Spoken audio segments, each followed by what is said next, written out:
Any stocks mentioned in this video are held in the fund, may be traded at any point and not be treated as advice or investment recommendations. Views from the fund manager are not to be treated as advice or guidance of any form. Hello, welcome to Vantage, a new series where we're talking to fund managers within the Edison network. We're hoping to get to know these people, understand what drives their investment processes, how they think about stocks, and hopefully hear some of their stock picks as well. The first manager I'm going to talk to has recently taken over a new mandate. I always find it really interesting listening to someone when they've taken over a new mandate. It's a fresh look at a portfolio of stocks. He's got a really strong bottom-up approach, is a big believer in diversification, and he's going to talk to us about three stock picks as well, Ferrari, Watches of Switzerland, and Shimano. Let's take a look. So, Sid Lall, thank you very much for joining us for the Vantage series. You have the honour of being our first guest on the programme. Before we really sort of kick into the fund and talking a little bit about how you look at the world, maybe just give us a little bit of background in terms of yourself and how you came into the fund management industry.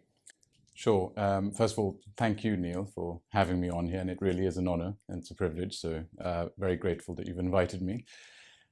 Fund management, yes, it wasn't by accident, and I suppose it was much more with the situation of people giving me a chance, and there was a lot of hope.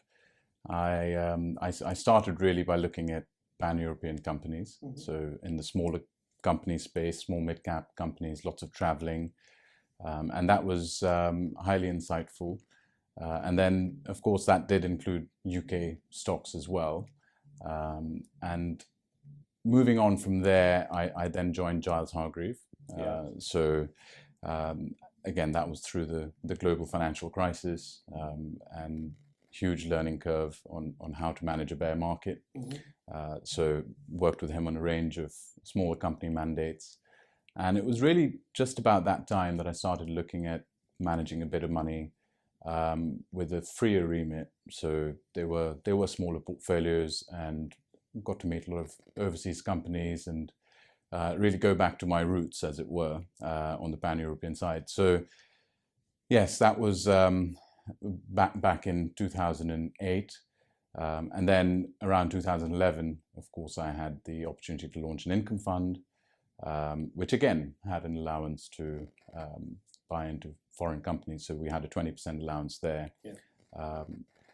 And then more recently, in February this year, there was the opportunity to start working with the CGWM Global Equity Fund. So I'm now managing that with a team of 3 who I've been working with for a long time. I think given that you just started at CGWM, it's always great to get a new sort of perspective on the fund, and there's some household names in there. Tell us a little bit about the fund. So the fund itself is dollar-based. It's regulated by the FCA and the Bank of Ireland. It's a small fund. It's only $25 million, but in a way that's the exciting part, because I have had the good fortune of being able to scale up a mandate before. So in a way, we've got lots to go for. Yeah, okay, great. Now let's get into the nitty-gritty, okay? Run me through, the way you take a look at the world, the process and the investment philosophy in terms of what you end up investing money in. Sure. So one of the things that we've kind of always done, and is very much the house style, is to have a diversified portfolio. So it won't be 28 stocks. It's going to be more like 60 stocks. And I think certainly going forward, there's potential to increase that even further, but that is subject to getting the right regulatory permissions. And also sort of the investment process itself has been very much tailored to the way we've kind of always done things. So the management meeting and contact with companies is very important. We write everything up. The due diligence is absolutely key. However, the difference here is that these are large companies. So there will be brand leaders, there will be sort of market share gains to be had, superior margins. We might look at not just the return on capital, but whatever metric that is relevant for that particular company and sector. And taking a few elements from effectively my own style of picking stocks, we do go back into the sort of the tests of balance sheet strength, I prefer net cash and low gearing, but that's not going to be right for every business model. That said, again, cash flow is king, and looking for companies with solid, healthy, free cash flow generation, which continues to improve. In many cases, actually, with this fund, that looks like they have the capability to double. So, whatever time frame that might be, it's got to be realistic. You've got to believe it. You've got to see that there's genuine substance behind that potential, and then you've got to take a call on it for yourself as to whether you think that the valuation's justified. Because certainly in the global stage, there's a very different attitude towards valuations. Okay, and it's always great to sort of hear the sort of, I guess, the process and the sort of a theoretical approach, but you bring that to life by actually, talking about some of the names you've invested. So maybe run through a couple of stocks which illustrates, some of what you've talked about. Yeah, I'd love to. And actually, very recently we had a company that we hold called Ferrari, which, of course, a lot of people have heard of and may have premeditated ideas about, but actually this is a business which tends to only make 10 to 12,000 units per annum. Yeah. And if you look at the Q3 report, the order book is at a record. Regions where you would not have expected them to do well suddenly came out with growth in earnings, 109% in China. The US was, again, a standout performer in terms of the region. And they do have pricing power. So if they really wanted to, they could probably sell 20,000 units, but actually they don't want that. They don't try and make this a mass market product. It is very exclusive. It is for a certain type of buyer. And just because you can afford a Ferrari doesn't mean you'll get one. So the allocation aspect to it is also very important. So that's an example of a sort of a best of breed business. It's got high margins, above 20%. It's got a great balance sheet, new CEO, and of course all of it is now about the future in terms of, will they come out with an electric car which will be perhaps as good as the Porsche Taycan? Can it do a 300 kilometer plus range, and so on? So very excited about Ferrari. It's done very well for us and continued to grow since we put that into the portfolio. Perhaps another example, actually, before I do that, interesting that Ferrari did not mention anything about supply chain issues because they didn't have it. And, it's quite refreshing when you hear that from a business. So, especially in current times. Another example, perhaps I can give you is Shimano. That's the sort of leading maker of bicycle components, and it is Japanese based. Again, record order book. It almost sounds identical. It has pricing power. It will sell everything that it makes, and so that's the kind of business that we're sort of supporting and getting to know every day. So it's quite useful to be able to sort of do cross-referencing from some of the UK names as well as the European names. Axel, which is a bike manufacturer, Halfords, which is here in the UK, but they sort of are in a different part of the value chain. But you do get snippets of information to reinforce your views on a particular company and how it's doing. And of course, we hear now from sort of not just the auto sector, but there are others who are beginning to suggest that certainly Vietnam, for instance, production and supply chain issues are just beginning to ease. So it's not over by any means, but certainly it looks like the worst might be sort of behind us. Okay. So I think we're closer to that stage than getting into even more difficult times. And then maybe one last example is Watches of Switzerland. Yeah. So they have quite a high exposure to Rolex. Over 50% of their sales is basically the Rolex brand. And again, that tends to be a very sought after brand, which if you can get certain models at retail, brilliant, but there's probably a waiting list. And one only has to look at something like the Daytona. You could actually, for the stainless steel versions, sell that at a premium in the second-hand market compared to its retail price. But that isn't just the story. There is a rollout. There are other brands underneath it. So it does have access to Mayors in the US, which is where it's now sort of beginning to roll out as well. Mappin & Webb, which you will know as well on the jewelry side, and Silversmiths. And that was a company we put in a placing. So with a small fund, you don't tend to get very good allocations when you're taking part in these kind of issues. However, we got the opportunity, and it kind of helps to have a network and a bit of a track record, and they know that we're serious about the business and we know something about it. So, as potentially very long-term holders, it has done very well and actually doubled for us. Those are three great examples, and I think really bring out the approach, the long-term strength of brands that we often see, and to a certain extent, I think Shimano is a good example of how, as a result of the pandemic, we're perhaps doing things in a different way. Let's talk about the world today. I mean, there's clearly, I feel that we're at a crossroads, and people are looking into 2022 with some worries, but also, with some opportunities out there.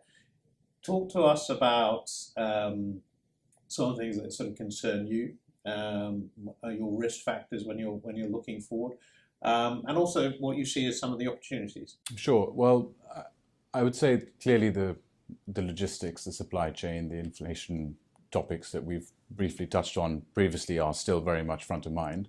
That's not going to go away overnight, so you've got to be very careful of that. However, that does also create winners and losers, and there are certain sectors which are more likely to do well in an inflationary environment. Equally, you can benefit from some fantastic structural trends that are not going to go away whether you have inflation or not. So, whether it's the health aspect of trying to do more cycling, as was the case with Shimano, or whether it's indeed luxury, as I gave a couple of examples again there, that's not sort of really dependent on whether there's affordability, because the buyer of those products is very different. But we do worry about things like volatility, and as a result of that, the portfolio construction is very much conscious of not being too stock dependent. So you're not going to see 8-9% of the fund in one company. It's more likely going to be sort of 3%, 2.5%, 3%, 4% at the most, but it'll have to earn its place. And this is why I think we do take a little bit of pride in the fact that some of the new companies we've put into the portfolio have actually earned their place into the top 10. They're not sort of just that we bought big positions in these stocks. So technology, I think, again, if you can get the right companies, certainly they will continue to power up. And I'm deliberately not naming them at this stage because we have certain limitations on what we're doing when we're buying stocks. But the trends for home working, servers, data centers, those sort of things are somebody said to me the other day that 90% of all data in the world was created in the last 2 years. So that is astounding, isn't it? I mean, that just makes you sort of sit back and think, well, somebody's got to store that, somebody's got to protect it, there's got to be more IT security. So these are all themes that you can find ways to win with. And again, if you can find the best of breed companies, which is what we're trying to do, perhaps there's lots more potential here, and ways to win from it. So the fund is very nimble, and the approach is very much one of being an active manager. We're not here to sort of sit on a stock and say, well, you know what, if it's going to profit warn, we'll stick with it. Actually, if I think it's going to profit warn, I will sell it and protect your capital. And that's the advantage of being nimble. The team is also very young, so there's another very big opportunity in the sense that you're not going to have any succession issues, certainly not near term. So we've got a team of 4, and there are no capacity issues or liquidity issues to speak of, because it's not looking at the very small companies.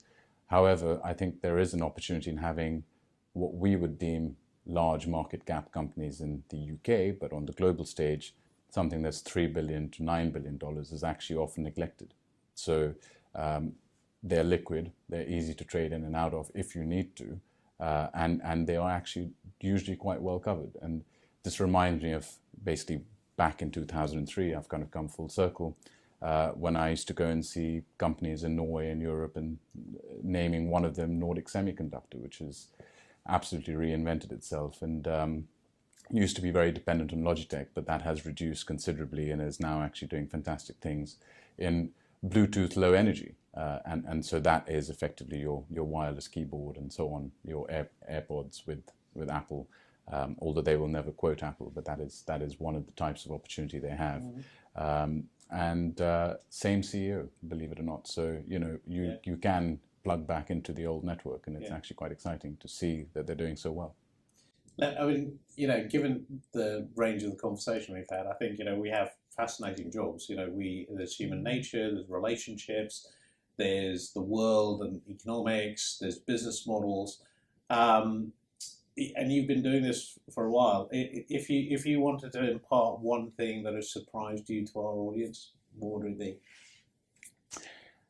Surprised me in a very positive way has been the ability to bounce back, both in terms of companies and markets and funds. I think there is this innate tendency to be very negative when things are bad and when you see a correction, but equally I think there are opportunities in those situations, and certainly when I look back at my career, to answer your question, I have been surprised at how the fund over a number of months, without changing its process, has the ability to recover and then go to new highs. Now, that is not a guarantee, it's not a promise, it's not suggesting it'll happen again, but that is an answer to what I've seen historically, that they can recover if you do the right things. Sid Lall, thank you very much for joining Vantage. There you go. Take a look at it. CGWM Global Equity Fund. An interesting story. Small is beautiful. Let's see how, you know, whether Sid is going to be nimble going forward. Thank you very much, Neil. Really appreciate it. Thank you.